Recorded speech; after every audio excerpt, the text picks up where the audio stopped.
ಆತ್ಮೀಯ ಸ್ನೇಹಿತರಿಗೆ MNS ಅಕಾಡೆಮಿಗೆ ಸ್ವಾಗತ.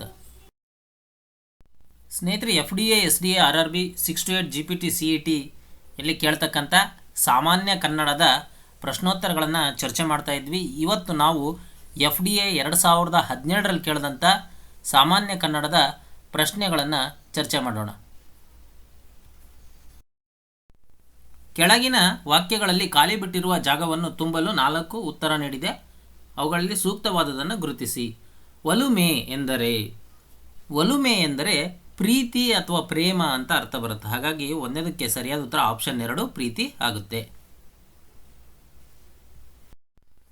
ಎರಡನೇದು, ಕೌಸ್ತುಭ ಧರ ಎಂದರೆ ಶಿವ, ಬ್ರಹ್ಮ, ವಿಷ್ಣು, ಭೀಮ. ಧರ ಅಂದರೆ ಧರಿಸಿರೋದು ಅಂತ ಅರ್ಥ ಬರುತ್ತೆ. ಇನ್ನು ಕೌಸ್ತುಭ ಅಂದರೆ ವಿಷ್ಣುವಿನ ಎದೆಯನ್ನು ಅಲಂಕರಿಸಿರುವ ಒಂದು ರತ್ನ ಅಂತ ಬರುತ್ತೆ. ಹಾಗಾಗಿ ಇಂಥ ರತ್ನವನ್ನು ಧರಿಸಿರೋರು ಯಾರು? ವಿಷ್ಣು. ಹಾಗಾಗಿ ಕೌಸ್ತುಭ ಧರ ಎಂದರೆ ವಿಷ್ಣು ಅಂತ ಅರ್ಥ ಬರುತ್ತೆ. ಕೌಸ್ತುಭ ಅಂದರೆ ಇನ್ನೊಂದು ಅರ್ಥನೂ ಬರುತ್ತೆ. ಅದೇನು ಅಂದರೆ ದೇವಸ್ಥಾನದ ವಿಗ್ರಹ ಮತ್ತು ಉತ್ಸವ ಮೂರ್ತಿ ಇವುಗಳ ಎದೆಗೆ ತೊಡಿಸಿರುವ ಆಭರಣ ಅಂತ ಅರ್ಥ ಬರುತ್ತೆ.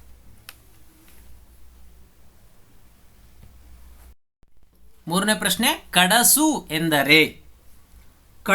ಎಂದರೆ ಇದಕ್ಕೆ ಸರಿಯಾದ ಅರ್ಥ ಇನ್ನೂ ಕರು ಹಾಕದೇ ಇರುವ ಹಸು ಅಥವಾ ಎಮ್ಮೆ ಅಂತ ಬರುತ್ತೆ. ಆದರೆ ಇಲ್ಲಿ ಆಪ್ಷನ್ನಲ್ಲಿರೋದು ಹಸು ಅಂತ ಆಗಿರೋದ್ರಿಂದ ಕಡಸು ಅಂದರೆ ಆಪ್ಷನ್ 3 ಹಸು ಆಗುತ್ತೆ. ಭಾನ್ ಎಂದರೆ ಆಕಾಶ, ಬಾನಿ, ಸೂರ್ಯ, ಅನ್ನ.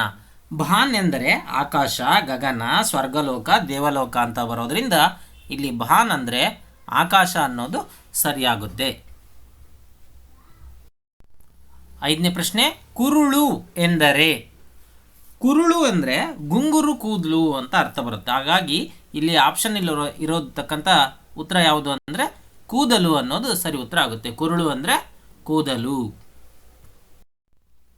6ನೇ ಪ್ರಶ್ನೆ, ಕರಿಮುಖ ಎಂದರೆ ಕರಿ ಅಂದರೆ ಆನೆ ಅಂತ, ಮುಖ ಅಂದರೆ ಆನೆಯ ಮುಖ. ಆನೆಯ ಮುಖವನ್ನು ಹೊಂದಿರತಕ್ಕಂಥವ್ರು ಯಾರು? ಗಣಪ. ಹಾಗಾಗಿ ಕರಿಮುಖ ಅಂದರೆ ಆಪ್ಷನ್ 4 ಗಣಪತಿ ಇದಕ್ಕೆ ಸರಿ ಉತ್ತರ ಆಗುತ್ತೆ. ಬೆನ್ನೀರು ಅಂದರೆ ಕಾದ ನೀರು ಅಥವಾ ಸುಡುವ ನೀರು ಅಂತ ಅರ್ಥ ಬರೋದ್ರಿಂದ ಬೆನ್ನೀರು ಅಂದರೆ ಇದಕ್ಕೆ ಸರಿಯಾದ ಉತ್ತರ ಆಪ್ಷನ್ 3 ಬಿಸಿ ನೀರು ಅಂತ ಆಗುತ್ತೆ. 8ನೇ ಪ್ರಶ್ನೆ, ಭ್ರಮರ ಎಂದರೆ ದುಂಬಿ, ಭೃಂಗ ಅಥವಾ ಕುಂಬಾರನ ಚಕ್ರ ಅಂತ ಅರ್ಥ ಬರುತ್ತೆ. ಆದರೆ ಇಲ್ಲಿ ಆಪ್ಷನಲ್ಲಿ ಇರ್ತಕ್ಕಂಥದ್ದು ದುಂಬಿ ಅನ್ನೋದು ಇದಕ್ಕೆ ಸರಿ ಉತ್ತರ ಆಗುತ್ತೆ. ಹಾಗಾಗಿ ಭ್ರಮರ ಅಂದರೆ ಆಪ್ಷನ್ 4 ದುಂಬಿ ಇದಕ್ಕೆ ಸರಿ ಉತ್ತರ ಆಗುತ್ತೆ. 9ನೇ ಪ್ರಶ್ನೆ, ಕೇತನ ಅಂದರೆ ಮನೆ, ನಿವಾಸ, ಬಾವುಟ, ಧ್ವಜ, ಕರೆ, ಆಹ್ವಾನ, ಚಿಹ್ನೆ, ಲಾಂಛನ, ಕಾಂತಿ, ತೇಜಸ್ಸು ಅಂತಲೂ ಬರುತ್ತೆ. ಆದರೆ ಇಲ್ಲಿ ಕೊಟ್ಟಿರ್ತಕ್ಕಂಥ ಆಪ್ಷನ್ನಲ್ಲಿ ಬಾವುಟ ಅಂತ ಇರೋದರಿಂದ ಕೇತನ ಅಂದರೆ ಬಾವುಟ ಅನ್ನೋದು ಸರಿ ಉತ್ತರ ಆಗುತ್ತೆ. ಮುಂದಿನ ರೀತಿಯ ಪ್ರಶ್ನೆಗಳು, ಕೆಳಗೆ ಕೊಟ್ಟಿರುವ ಪದಗಳಿಗೆ ವಿರುದ್ಧಾರ್ಥಕ ಪದಗಳು ಮುಂದೆ ಕೊಟ್ಟಿರುವ ಪರ್ಯಾಯ ರೂಪಗಳಿಂದ ಗುರುತಿಸಿ. 10ನೇ ಪ್ರಶ್ನೆ, ಆದಿ ಅಂದರೆ ಪ್ರಾರಂಭ ಅಂತ ಅರ್ಥ ಬರುತ್ತೆ ಅಥವಾ ಆರಂಭ ಅಂತ ಅರ್ಥ ಬರುತ್ತೆ. ಹಾಗಾಗಿ ಆದಿಗೆ ವಿರುದ್ಧ ಪದ ಯಾವುದು? ಅಂತ್ಯ ಆಗುತ್ತೆ. ಹಾಗಾಗಿ 10ನೇ ಪ್ರಶ್ನೆಗೆ ಸರಿಯಾದ ಉತ್ತರ ಆಪ್ಷನ್ 2 ಅಂತ್ಯ ಆಗುತ್ತದೆ. 11ನೇ ಪ್ರಶ್ನೆ, ನಿರ್ಗಮನ ಅಂದರೆ ಹೋಗುವುದು ಅಂತ ಅರ್ಥ ಬರುತ್ತೆ. ಹಾಗಾಗಿ ಇದಕ್ಕೆ ವಿರುದ್ಧ ಪದ ನಿರ್ಗಮನಕ್ಕೆ ಬರುವುದು ಅಂತ ಅಂದರೆ ಯಾವುದು? ಆಗಮನ. ಹಾಗಾಗಿ 11ನೇ ಪ್ರಶ್ನೆ ನಿರ್ಗಮನ, ಇದರ ವಿರುದ್ಧ ಪದ ಆಗಮನ ಆಗುತ್ತದೆ. 12ನೇ ಪ್ರಶ್ನೆ, ಸೃಷ್ಟಿ. ಇದರ ವಿರುದ್ಧ ಪದ ಸೃಷ್ಟಿ ಅಂದರೆ ನಿರ್ಮಾಣ ಮಾಡುವುದು ಅಂತ ಅರ್ಥ ಬರುತ್ತೆ. ಹಾಗಾಗಿ ಇದಕ್ಕೆ ಸರಿಯಾದ ವಿರುದ್ಧ ಪದ ಲಯ ಅಂದರೆ ನಾಶ ಮಾಡುವುದು ಅಥವಾ ಹಾಳು ಮಾಡುವುದು ಅಂತ ಅರ್ಥ ಬರೋದರಿಂದ ಸೃಷ್ಟಿ ಇದರ ವಿರುದ್ಧ ಪದ ಆಪ್ಷನ್ 2 ಲಯ ಆಗುತ್ತೆ. 13ನೇ ಪ್ರಶ್ನೆ, ಪ್ರೀತಿ ಇದರ ವಿರುದ್ಧ ಪದ ತುಂಬ ಸುಲಭ, ನಮಗೆಲ್ಲರಿಗೂ ಗೊತ್ತಿದೆ. ಪ್ರೀತಿ ವಿರುದ್ಧ ಪದ ದ್ವೇಷ ಆಗುತ್ತದೆ. 14ನೇ ಪ್ರಶ್ನೆ, ಆತಂಕ ಅಂದರೆ ಹೆದರಿಕೆ ಅನ್ನೋದು ಅರ್ಥ ಬರುತ್ತೆ. ಹಾಗಾಗಿ ಆತಂಕ ಇದರ ವಿರುದ್ಧ ಪದ ನಿರಾತಂಕ ಅನ್ನೋದು ಆಪ್ಷನ್ 2 ಇದಕ್ಕೆ ಸರಿ ಉತ್ತರ ಆಗುತ್ತೆ. ಹಿಗ್ಗು ಇದರ ವಿರುದ್ಧ ಪದ. ಹಿಗ್ಗು ಅಂದರೆ ಸಂತೋಷದಿಂದ ಹಿಗ್ಗೋದು, ದುಃಖದಿಂದ ಕುಗ್ಗೋದು ಅಂತ ಅರ್ಥ ಬರೋದ್ರಿಂದ ಹಿಗ್ಗು ಇದರ ವಿರುದ್ಧ ಪದ ಕುಗ್ಗು ಅನ್ನೋದು ಆಗುತ್ತೆ. 16ನೇ ಪ್ರಶ್ನೆ, ಶ್ವೇತ ಇದರ ವಿರುದ್ಧ ಪದ. ಶ್ವೇತ ಅಂದರೆ ಬಿಳಿ ಬಣ್ಣ ಅಥವಾ ಬಿಳುಪು ಅಂತ ಅರ್ಥ ಬರುತ್ತೆ. ಹಾಗಾಗಿ ಇಲ್ಲಿ ಆಪ್ಷನಲ್ಲಿ ಕೃಷ್ಣ ಅಂತ ಇದೆ. ಕೃಷ್ಣ ಅಂದರೆ ಕಪ್ಪು ಬಣ್ಣ ಅಂತ ಅರ್ಥ ಬರೋದ್ರಿಂದ ಬಿಳಿ ಬಣ್ಣದ ವಿರುದ್ಧ ಪದ ಕಪ್ಪು ಬಣ್ಣ ಆಗೋದ್ರಿಂದ ಶ್ವೇತ ಇದರ ವಿರುದ್ಧ ಪದ ಕೃಷ್ಣ ಇದಕ್ಕೆ ಸರಿ ಉತ್ತರ ಆಗುತ್ತೆ. 17ನೇ ಪ್ರಶ್ನೆ, ನಾಕ ಇದರ ವಿರುದ್ಧ ಪದ. ನಾಕ ಅಂದರೆ ದೇವತೆಗಳು ವಾಸ ಮಾಡ್ತಕ್ಕಂಥ ವಾಸಸ್ಥಾನ, ಮುಗಿಲು, ಆಕಾಶ, ಸ್ವರ್ಗ ಅಂತ ಆಗೋದ್ರಿಂದ ಸ್ವರ್ಗ ಇದರ ವಿರುದ್ಧ ಪದ ಏನಾಗುತ್ತೆ, ನರಕ ಅಂತ ಆಗುತ್ತೆ. ಹಾಗಾಗಿ ನಾಕ ಇದರ ವಿರುದ್ಧ ಪದ ಆಪ್ಷನ್ 1 ನರಕ ಇದಕ್ಕೆ ಸರಿ ಉತ್ತರ ಆಗುತ್ತೆ.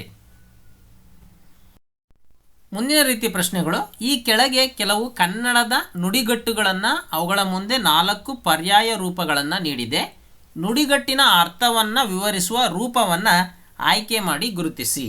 ಅದರಲ್ಲಿ ಮೊದಲನೇ ಪ್ರಶ್ನೆ ಅಂದರೆ 18ನೇ ಪ್ರಶ್ನೆ, ಎರಡು ನಾಲಿಗೆ. ಇದೊಂದು ನುಡಿಗಟ್ಟು, ಇದರ ಅರ್ಥ ಏನು ಅಂತ ನಾವು ತಿಳ್ಕೊಬೇಕಾಗುತ್ತೆ. ಎರಡು ನಾಲಿಗೆ ಅಂದರೆ ಒಂದೊಂದು ಸರಿ ಒಂದೊಂದು ಮಾತನಾಡ್ತಕ್ಕಂಥದ್ದು ಅಂತ ಅರ್ಥ ಬರುತ್ತೆ. ಅಂದರೆ ಒಂದೊಂದು ಸರಿ ಒಂದೊಂದು ಮಾತನಾಡೋದು ಅಂದರೆ ಪ್ರತಿ ಸರಿ ಬೇರೆ ಬೇರೆ ಹೇಳೋದು ಅಂದರೆ ಸುಳ್ಳಾಡುವುದು ಅಂತ ಅರ್ಥ ಬರುತ್ತೆ. ಹಾಗಾಗಿ 18ನೇದು ಎರಡು ನಾಲಿಗೆ ಅಂದರೆ ಆಪ್ಷನ್ 2 ಸುಳ್ಳಾಡುವುದು ಅಂತ ಅರ್ಥ ಬರುತ್ತೆ. 19ನೇ ಪ್ರಶ್ನೆ, ಮೂಗು ತೂರಿಸು. ಮೂಗು ತೂರಿಸು ಅಂದರೆ ಇದೊಂದು ನುಡಿಗಟ್ಟು. ಮೂಗನ್ನು ತೂರಿಸೋದು ಅಂದರೆ ಯಾವುದೇ ಕೆಲಸ ಇರಲಿ ಅದ್ರ ಮಧ್ಯೆ ಹೋಗೋದು ಅಂತ, ಅಂದರೆ ಅನಗತ್ಯವಾಗಿ ಮಧ್ಯ ಪ್ರವೇಶಿಸೋದು ಅಂತೇಳಿ ಇದಕ್ಕೆ ಇದರ ಅರ್ಥ ಆಗುತ್ತೆ, ನುಡಿಗಟ್ಟಿನ ಅರ್ಥ. ಹಾಗಾಗಿ 19ನೇದು ಮೂಗು ತೂರಿಸು ಅಂದರೆ ಆಪ್ಷನ್ 4 ಅನಗತ್ಯವಾಗಿ ಮಧ್ಯ ಪ್ರವೇಶಿಸುವುದು. 20ನೇ ಪ್ರಶ್ನೆ, ಬಾಲ ಬಿಚ್ಚು. ಬಾಲ ಬಿಚ್ಚೋದು ಅಂದರೆ ತೊಂದರೆಯನ್ನು ಉಂಟು ಮಾಡುವುದು ಅಂತ ಅರ್ಥ ಬರುತ್ತೆ. ಹಾಗಾಗಿ 20ನೇ ಪ್ರಶ್ನೆ ಬಾಲ ಬಿಚ್ಚು ಅಂದರೆ ಅದಕ್ಕೆ ಸರಿಯಾದ ಉತ್ತರ ಇಲ್ಲಿ ಕೊಟ್ಟಿರ್ತಕ್ಕಂಥ ಆಪ್ಷನ್ನಲ್ಲಿ ತೊಂದರೆಯನ್ನು ಉಂಟು ಮಾಡುವುದು. 21ನೇದು ಟೋಪಿ ಹಾಕು. ಟೋಪಿ ಹಾಕೋದು ಅಂದರೆ ನಾವು ಭಾಳ ಸರಿ ಹೇಳ್ತಾ ಇರ್ತೀವಿ, ಅವನು ಟೋಪಿ ಹಾಕೋದೇ ಅವನ ಕೆಲಸ ಅಂತ, ಅಂದರೆ ಮೋಸ ಮಾಡುವುದು ಅಂತ ಅರ್ಥ ಬರುತ್ತೆ. ಹಾಗಾಗಿ ಇದಕ್ಕೆ ಸರಿಯಾದ ಉತ್ತರ 21 ಟೋಪಿ ಹಾಕು ಅಂದರೆ ಆಪ್ಷನ್ 4 ಮೋಸ ಮಾಡುವುದು ಆಗುತ್ತೆ.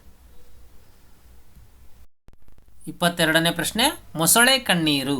ಹೆಚ್ಚು ಪ್ರಮಾಣದ ನೀರು, ಕಡಿಮೆ ಪ್ರಮಾಣದ ನೀರು, ಈರುಳ್ಳಿ ಹೆಚ್ಚುವಾಗ ಕಣ್ಣೀರು ಸುರಿಸೋದು, ಕಪಟ ದುಃಖ ಅಂತ ಆಪ್ಷನ್ ಕೊಟ್ಟಿದ್ದಾರೆ. ಮೊಸಳೆ ಕಣ್ಣೀರು ಅಂದರೆ ಮೊಸಳೆ ಕಣ್ಣೀರನ್ನು ಸುರಿಸೋದು ಅಥವಾ ಅದು ನೀರಲ್ಲೇ ಇರೋದ್ರಿಂದ ಅದ್ರ ಕಣ್ಣೀರು ನಮಗೆ ಕಾಣದೇ ಇಲ್ಲ, ಹಾಗಾಗಿ ಅದ್ರ ನಿಜ ಯಾವುದು ಸುಳ್ಳು ಯಾವುದು ಅಂತ ಗೊತ್ತಾಗೋದಿಲ್ಲ ಅನ್ನೋದು ನುಡಿವಾಕ್ಯ ಇದರಿಂದ ಗೊತ್ತಾಗೋದ್ರಿಂದ ಮೊಸಳೆ ಕಣ್ಣೀರು ಅಂದರೆ ಕಪಟ ದುಃಖ ಅಂತ ಇದಕ್ಕೆ ಸರಿಯಾದ ಉತ್ತರ ಬರುತ್ತೆ. ಕಾಲು ಕೀಳು. ಕಾಲು ಕೀಳೋದು ಅಂದರೆ ಕಾಲಿನ ಶಸ್ತ್ರಚಿಕಿತ್ಸೆ, ಚಪ್ಪಲಿ, ಕಾಲು ಮುಟ್ಟಿ ನಮಸ್ಕರಿಸು, ಓಡಿ ಹೋಗು. ಕಾಲು ಕೀಳೋದು ಅಂದರೆ ಓಡಿ ಹೋಗುವುದು ಅಂತ ಅರ್ಥ ಬರುತ್ತೆ. ಹಾಗಾಗಿ ಇದಕ್ಕೆ ಸರಿಯಾದ ಉತ್ತರ 23ನೇದು ಕಾಲು ಕೀಳು ಅಂದರೆ ಆಪ್ಷನ್ 4 ಓಡಿ ಹೋಗು. 24ನೇ ಪ್ರಶ್ನೆ, ಕೈ ಕೊಡು. ಕೈ ಕೊಡೋದು ಅಂದರೆ ಹಸ್ತಲಾಘವ ಮಾಡೋದು, ಮೋಸ ಮಾಡೋದು, ಸಹಾಯ ಮಾಡೋದು, ದಾನ ನೀಡುವ ಕೈ ಅಂತ ಆಪ್ಷನ್ ಕೊಟ್ಟಿದ್ದಾರೆ. ಕೈ ಕೊಡು ಅಂದರೆ ಮೋಸ ಮಾಡುವುದು ಅಥವಾ ಓಡಿ ಹೋಗೋದು ಅಂತ ಅರ್ಥ ಬರುತ್ತೆ. ಅಂದರೆ ಅವನು ಸರಿಯಾದ ಟೈಮಿಗೆ ಕೈ ಕೊಟ್ಬಿಟ್ನಪ್ಪ ಅಂತ ಹೇಳ್ತೀವಿ ನಾವು. ಹಾಗಾಗಿ ಇದಕ್ಕೆ ಸರಿಯಾದ ಉತ್ತರ ಕೈ ಕೊಡು ಅಂದರೆ ಮೋಸ ಮಾಡು ಅಂತ ಆಗುತ್ತೆ. 25ನೇ ಪ್ರಶ್ನೆ, ಮುಖಕ್ಕೆ ಮಂಗಳಾರತಿ ಎತ್ತು. ಗೌರವ ನೀಡೋದು, ಆರತಿ ಮಾಡಿ ಸಂತೋಷಪಡಿಸು, ಅವಮಾನ ಮಾಡು, ದಕ್ಷಿಣೆ ಕಾಸಿಗೆ ಆಸೆ ಪಡು ಅಂತ ಆಪ್ಷನ್ ಇದೆ. ಮುಖಕ್ಕೆ ಮಂಗಳಾರತಿ ಎತ್ತೋದು ಅಂದರೆ ಅವರಿಗೆ ಬೈಯೋದು, ಅವಮಾನ ಮಾಡೋದು ಅಂತ ಅರ್ಥ ಬರುತ್ತೆ. ಹಾಗಾಗಿ ಇದಕ್ಕೆ ಸರಿಯಾದ ಉತ್ತರ ಮುಖಕ್ಕೆ ಮಂಗಳಾರತಿ ಎತ್ತು ಅಂದರೆ ಆಪ್ಷನ್ 3 ಅವಮಾನ ಮಾಡು ಅಂತ ಆಗುತ್ತೆ. 26ನೇ ಪ್ರಶ್ನೆ, ಆಕಾಶಕ್ಕೆ ಏಣಿ ಹಾಕು.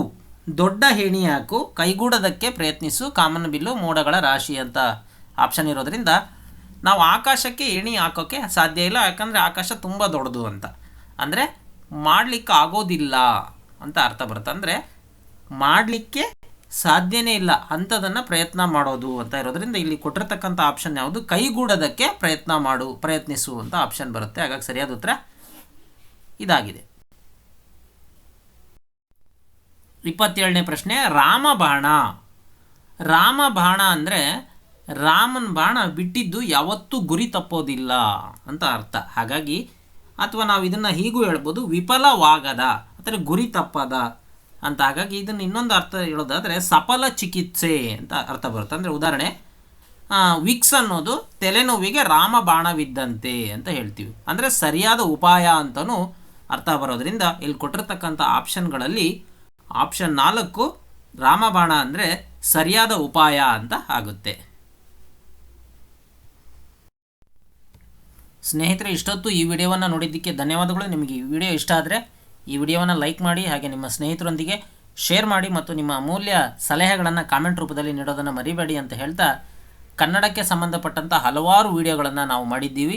ನೀವು FDA ಕನ್ನಡ ಅನ್ನೋ ಒಂದು ಪ್ಲೇಲಿಸ್ಟಲ್ಲಿ ಹೋಗಿ ವಿಡಿಯೋಗಳನ್ನು ನೋಡ್ಬೋದು ಅಂತ ಹೇಳ್ತಾ, ಅದೇ ರೀತಿ ವಿಜ್ಞಾನ ಮತ್ತು ಇತಿಹಾಸ, ಭೂಗೋಳ, ಸಂವಿಧಾನ ಎಲ್ಲ ವಿಷಯದ ವಿಡಿಯೋಗಳನ್ನು ನಾವು ಮಾಡಿದ್ದೀವಿ. ಅವನ್ನೆಲ್ಲ ಪ್ಲೇಲಿಸ್ಟಲ್ಲಿ ನೋಡ್ಬೋದು ಅಂತ ಹೇಳ್ತಾ, ಹಾಗೆ ನಿಮಗೆ ಮುಂದೆ ಯಾವ ರೀತಿ ವಿಡಿಯೋಗಳನ್ನು ಬೇಕು ಅನ್ನೋದನ್ನು ಕಾಮೆಂಟ್ ಮಾಡಿದ್ರೆ ನಾವು ಆ ರೀತಿ ವಿಡಿಯೋಗಳನ್ನು ಮಾಡಲಿಕ್ಕೆ ಪ್ರಯತ್ನ ಮಾಡ್ತೀವಿ ಅಂತ ಹೇಳ್ತಾ, ಈ ವಿಡಿಯೋವನ್ನು ನೋಡಿದಂಥ ಎಲ್ಲರಿಗೂ ಧನ್ಯವಾದಗಳು. ನಮಸ್ಕಾರ.